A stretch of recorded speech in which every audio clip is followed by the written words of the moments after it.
Topic है transport in human being. Last time हमने transport in plant में पढ़ा था, जिसमें हमने देखा था कि वाटर, फ्लूइड्स वगैरह और फूड हमारे पास कैसे जो है वो प्लांट बॉडी के अंदर ट्रेवल करती है। अब ह्यूमन बीइंग में हम देखेंगे कि ह्यूमन बीइंग को भी एक प्रॉपर सिस्टम की ज़रूरत है, जिसमें हमारे पास एसेंशियल रिक्वायरमेंट जैसे कि ऑक्सीजन है, न्यूट्रिएंट्स वगैरह है, वो हमारे पास पूरी बॉडी के अंदर मूव हो सके। सबसे पहले टॉपिक की तरफ आ जाते हैं, transport in human being. Human being को भी एक पूरा ट्रांसपोर्ट सिस्टम चाहिए होता है, ताकि वो हमारे पास जितनी भी एसेंशियल चीज़ें हैं, ठीक है, जैसे कि ऑक्सीजन है, न्यूट्रिएंट है, इसको डिलीवर करने के लिए एक ट्रांसपोर्ट सिस्टम चाहिए, ठीक है, यानी कि एक पार्ट से दूसरे पार्ट में। और उसके साथ साथ जो वेस्ट प्रोडक्ट है, ठीक है, जो भी बॉडी के अंदर वेस्ट प्रोडक्ट है, उसको भी कलेक्ट करने के लिए, यानी कि पूरी बॉडी के अंदर से वेस्ट प्रोडक्ट लाने के लिए एक ट्रांसपोर्ट सिस्टम की ज़रूरत है। अब ये ह्यूमन में जो ट्रांसपोर्ट सिस्टम है वो किस किस के ऊपर मुश्तमिल है? Blood, heart and blood vessel. Blood हमारे पास क्या है? वो ट्रांसपोर्टिंग फ्लूइड है, जिसके ज़रिए हमारे पास ये चीज़ें डिलीवर होंगी। हार्ट हमारे पास क्या है? पंपिंग ऑर्गन है। और ब्लड वेसल्स जो है, जिसमें ब्लड जो है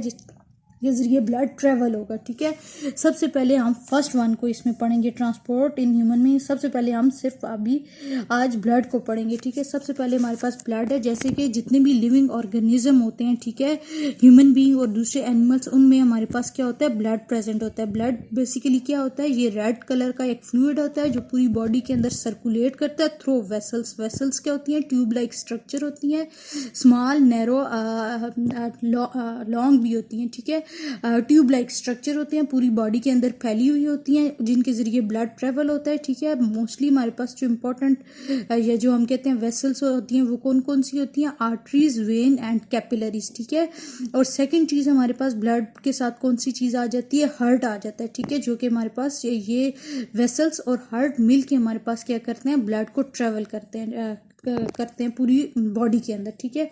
ब्लड किससे बना होता है? कनेक्टिव टिश्यू से मिलके ब्लड बना होता है। टू पार्ट होते हैं ब्लड के, एक होता है प्लाज्मा, दूसरा होता है सेल और सेल लाइक बॉडीज, ठीक है। या तो सेल होंगे या small cell like bodies present होंगे। सबसे पहले हम इसके पहले पार्ट को देखेंगे, प्लाज्मा, ठीक है। प्लाज्मा हमारे पास क्या होता है? ये हमारे पास एक येलोइश कलर का वाटरी लिक्विड होता है, ठीक है। अगर हम एक ब्लड है, ठीक है, उसको अगर हम टेस्ट ट्यूब में ले लें और थोड़ी देर उसके लिए कुछ टाइम के लिए, कुछ मिनट के लिए उसे ऐसे ही छोड़ दें, तो उसके बाद हम क्या देखेंगे कि हमारे पास एक जो वो ब्लड है वो दो हिस्सों में डिवाइड हो जाएगा। एक हमारे पास जो नीचे तह में आ जाएगा और एक ऊपर आ जाएगा। जो ऊपर होगा वो हमारे पास येलो कलर्ड होगा, लिक्विड होगा, जो कि हमारे पास जो नीचे वाला होगा वो उसमें हमारे पास सेल्स या सेल लाइक बॉडीज प्रेजेंट होगा, उससे सेपरेट हो जाएगा, ठीक है। जो सेल लाइक बॉडीज होंगी वो हमारे पास नीचे बैठ जाएंगी, सेटल डाउन हो जाएंगी, और जो पेल येलो लिक्विड होगा वो हमारे पास टॉप पे होगा। और ये जो पेल येलो लिक्विड होगा, जो मटेरियल होगा, इसको हम क्या कहते हैं? प्लाज्मा कहते हैं। आपके पास यहाँ पे एक डायग्राम है, उसमें भी आपको बताया हुआ है। ये देखें, सबसे पहले आपने ब्लड लिया एक टेस्ट ट्यूब में, उसको थोड़ी देर के लिए छोड़ दिया, फिर उसके बाद आप देखेंगे ये दो हिस्सों में डिवाइड हो गए, ठीक है। ये आपके पास जो सेल्स है ये नीचे बैठ गए, ये ऊपर येलोइश मटेरियल आ गए। ये जो येलोइश मटेरियल है इसको हम क्या कहेंगे? प्लाज्मा कहेंगे, ठीक है। और ये जो हमारे पास नीचे है, ये हमारे पास सेल या सेल लाइक बॉडीज आ जाती हैं, ठीक है। अब नेक्स्ट हमारे पास क्या है कि ये प्लाज्मा ब्लड के अंदर कितने % होता है? जो आप टोटल जो ब्लड लिया है इसमें आप देखेंगे आपके पास 55% ब्लड होगा, प्लाज्मा होगा, और जो 45 होगा वो बाकी का सेल और सेल लाइक बॉडीज प्रेजेंट होंगे। अब ये जो 55% प्लाज्मा है, इसमें भी आप डिवीजन देखेंगे, ठीक है। इसमें हमारे पास क्या होगा? 55% में 90% हमारे पास क्या होगा? वाटर होगा, और बाकी हमारे पास जो 10% बचेगा वो डिजॉल्व सब्सटेंस होगा। अब उस 10% की भी डिवीजन हुई है, जिसमें हमारे पास 7% प्रोटीन है, 2% हमारे पास फूड मटीरियल होगा, हार्मोन्स और वेस्ट प्रोडक्ट वगैरह होंगे, और 0.9 to 1% हमारे पास क्या होगा? डिफरेंट इनऑर्गेनिक साल्ट होंगे। यहाँ पे भी आपके पास ये मेंशन किया गया है, ठीक है। नेक्स्ट हमारे पास इसका फंक्शन आ जाएगा। प्लाज्मा के फंक्शन क्या है? सबसे पहला फंक्शन है कि ये हमारे पास टिश्यू को मॉइस्ट रखेगा, ठीक है, उनको मुलायम या नमी वाला रखेगा। सेकंड हमारे पास क्या है कि हमारे पास nutrient, water, salt, hormone, waste material, ये जितने भी आपको ऊपर सब्सटेंस बताए हैं, इनको ट्रांसपोर्ट करने में हेल्प करेगा। थर्ड वन है कि टेम्परेचर को रेगुलेट करेगा, ठीक है, टेम्परेचर, बॉडी टेम्परेचर मेंटेन करेगा, क्योंकि इसमें 90% जो होता है हमारे पास क्या होता है? वाटर प्रेजेंट होता है। उसके अलावा हमारे पास स्मॉल अमाउंट ऑफ ऑक्सीजन जो हमारे पास कैरीड करेगा बाय प्लाज्मा और उसको मतलब ट्रैवल करने में हेल्प करेगा। और हमारे पास most of the carbon dioxide जो है वो हमारे पास किसके जरिए कैरीड होगी, बाय द प्लाज्मा। नेक्स्ट हमारे पास है 3 तरह के हमारे पास प्लाज्मा प्रोटीन बताए हुए हैं। पहला हमारे पास प्लाज्मा प्रोटीन जो है इसमें हमने क्या कहा है 7% प्रोटीन होगा, उसमें से एक क्या होगा एल्ब्यूमिन। एल्ब्यूमिन क्या करेगा, हमारे पास जो ब्लड का ऑस्मोटिक प्रेशर है उसको मेंटेन करेगा।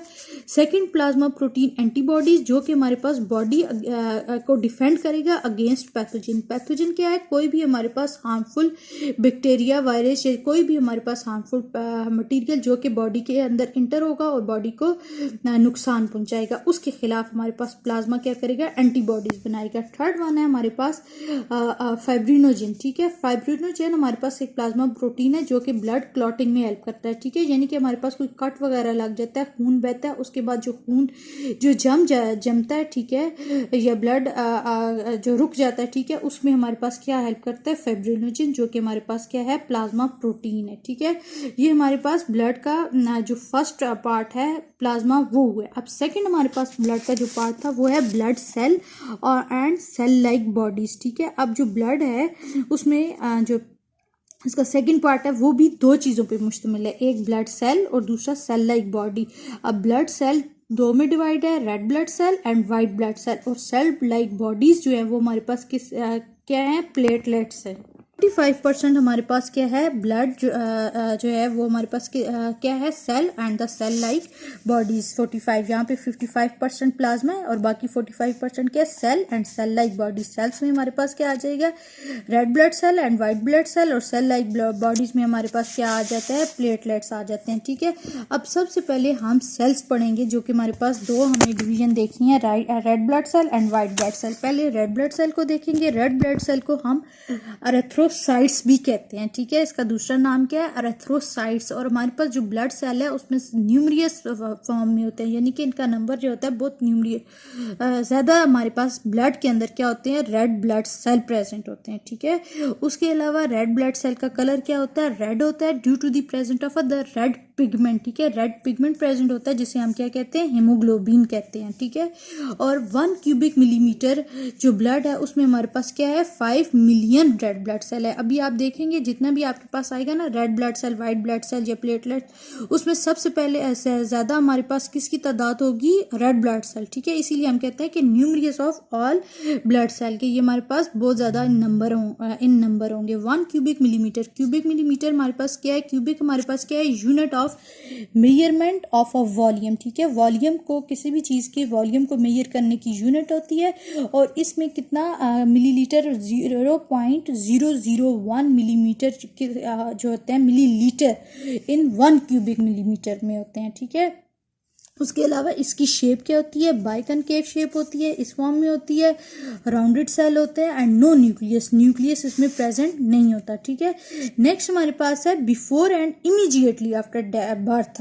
बर्थ यानी कि पैदाइश से पहले और फौरन उसके बाद ये रेड ब्लड सेल कहाँ पे फॉर्म होते हैं, लिवर एंड स्प्लीन में बनते हैं। ठीक है, और फिर जब एडल्ट हो जाता है तो उस वक्त ये हमारे पास किस में बनते हैं, red blood cell, red bone marrow of short bone, जितनी भी हमारे पास जो शॉर्ट बोन है उनमें बनते हैं। ठीक है, जैसे कि स्टर्नम है, ठीक है, जो चेस्ट बोन होती है, रिब्स होती हैं, ठीक है, पसलियां वगैरह, एंड वर्टिब्रेट्स जो आपका बैक बोन होती है। ठीक है, वहां पे हमारे पास उसके रेड बोन मैरो में हमारे पास क्या बनते हैं, रेड ब्लड सेल होते हैं, और इनका लाइफ स्पैन यानी कि लाइफ पीरियड कितना है, 120 डेज।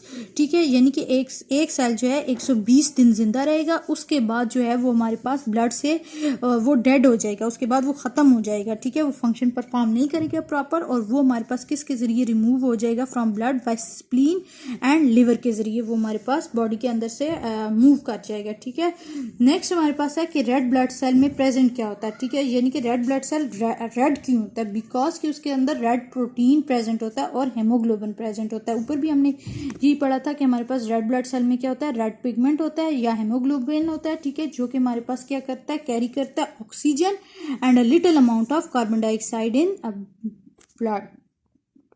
सेकंड हमारे पास आ जाता है white blood cell. White blood cell को हम ल्यूकोसाइट्स भी कहते हैं, ठीक है।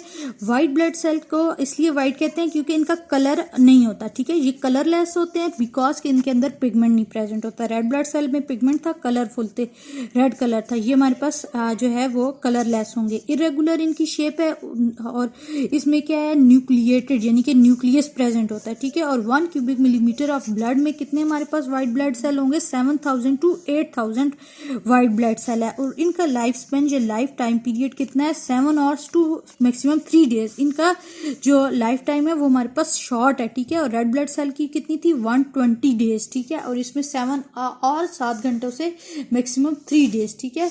नेक्स्ट उसके बाद है कि वाइट ब्लड सेल हमारे पास जो हमारी बॉडी होती है उसमें 4 different type of white blood cell होते हैं, ठीक है।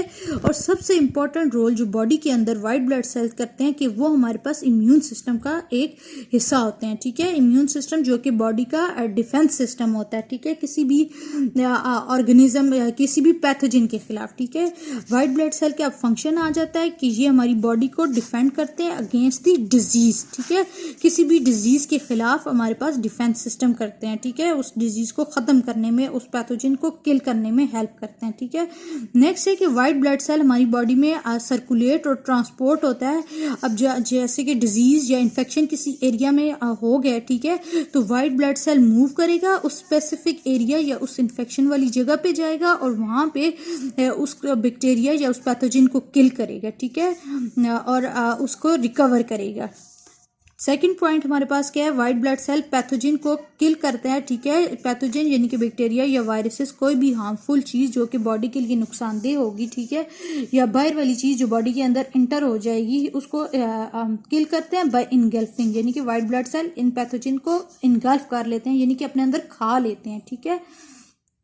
नेक्स्ट है वाइट ब्लड सेल प्रोड्यूस करते हैं inflammation at the site of infection. अगर कोई भी जगह है जहाँ पे इन्फेक्शन हो गया ये, ठीक है, तो वहाँ पे उस जगह पे वाइट ब्लड सेल आ जाते हैं, एक्यूमुलेट हो जाते हैं और उस जगह को इन्फ्लेमेशन यानी कि वो जगह आपके पास मोस्टली कहीं पे भी आपको इन्फेक्शन वगैरह हो गया है तो वहाँ पे क्या हो जाएगी, वो जगह थोड़ी सी सूज जाएगी और जो बाकी के आपके जो सेल हैं वो उस डैमेज जगह से सेपरेट हो जाएंगे इस इन्फ्लेमेशन की वजह से, ठीक है।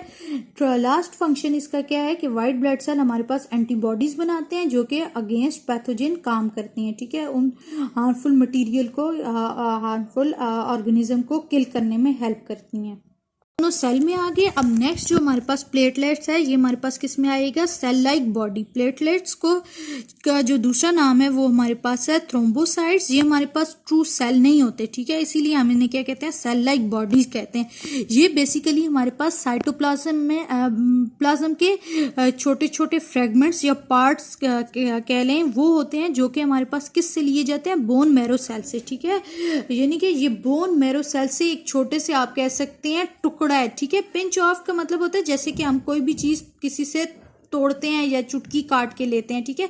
अब यहाँ पे भी हमारे पास है कि ये हमारे पास एक बोन मैरो सेल का एक छोटा सा स्मॉल सा आप कह सकते हैं पीस होता है, ठीक है। इसमें क्या होता है कि कितने 1 क्यूबिक मिलीमीटर में हमारे पास 15,000 to 45,000 हमारे पास कितने क्या होते हैं, प्लेटलेट्स प्रेजेंट होते हैं। इसका जो लाइफ स्पेन होता है वो कितना होता है, 7 to 12 डेज, ठीक है। उसके अलावा इसका बेसिक इंपॉर्टेंट फंक्शन क्या है, ब्लड क्लॉटिंग, ठीक है। जब कोई भी कट वगैरह लग जाता है तो खून निकलता है, उसको खून को जमने में जो है हमारे पास प्लेटलेट्स हेल्प करते हैं, ठीक है। अब ये जो ब्लड क्लॉटिंग का पूरा जो प्रोसेस बताया है उसमें ये बताया है कि हमारे पास जब भी कोई कट वगैरह हो लगता है, ठीक है, तो हमारे पास क्या होती हैं, वो ब्लड वेसल्स जो होती हैं वो हमारे पास डैमेज हो जाती हैं, ठीक है। जब ब्लड वेसल्स हमारे पास डैमेज होंगी तो ब्लड जो है वो उसमें से ब्लड वेसल डैमेज होगी, कोई भी आपके पास कट लग गया तो ब्लड क्या होगा, बाहर निकल आएगा, ठीक है, ऊजिंग आउट, यानी कि वहां से वेसल से ब्लड बाहर आएगा। जब बाहर आएगा तो वो जो जगह होगी वहां पे हमारे पास जो प्लेटलेट्स होंगे वो हमारे पास एक साथ आ जाएंगे, इकट्ठे हो जाएंगे उस साइड पे और वो क्या करेंगे, प्लाज्मा प्रोटीन फाइब्रिनोजेन, ठीक है, जो कि आपने अभी प्लाज्मा में पढ़ा था कि प्लाज्मा में एक प्रोटीन होता है फाइब्रोजिन, ठीक है, उसको वो क्या करेंगे, कन्वर्ट कर देंगे into the fibrin, insoluble thread like structure जिसे हम फाइब्रिन कहेंगे। फिर वो जो थ्रेड लाइक स्ट्रक्चर होगा वो एक मैश का यानी कि एक नेटवर्क ले लेगा, ठीक है, मैश टाइप यानी कि एक नेट टाइप जिसे आप कह सकते हैं, हमारे पास उसकी शक्ल ले लेगा, ठीक है, जिसके अंदर हमारे पास प्लेटलेट्स और ब्लड सेल एक साथ इकट्ठे होके एक क्लॉट बना देंगे, ठीक है। क्लॉट कहते हैं जो हमारे पास जमा हुआ खून होता है, ठीक है। तो उस सूरत में जब वो हमारे पास जो ब्लड होगा वो हमारे पास एक क्लॉट बना देगा ताकि वो जो ब्लड है वो फिर हमारे पास फ्लो करके उस वूंड, उस जख्म से, ये जहाँ से वेसल डैमेज हुई है वहाँ से बाहर ना निकल आ सके, ठीक है। इसका बेसिक प्लेटलेट्स का फंक्शन किस में है, ब्लड क्लॉटिंग में है, ठीक है। ये हमारे पास जो ट्रांसपोर्ट इन ह्यूमन बीइंग में जो फर्स्ट हमने देखा है ब्लड, ये हमारे पास ब्लड के बारे में था। अभी ये सिर्फ ब्लड और उसकी कंपोजिशन वगैरह है, और इसके बाद हमारे पास क्या होगा, फर्स्ट के ही अंदर ब्लड डिसऑर्डर होगा। Next topic.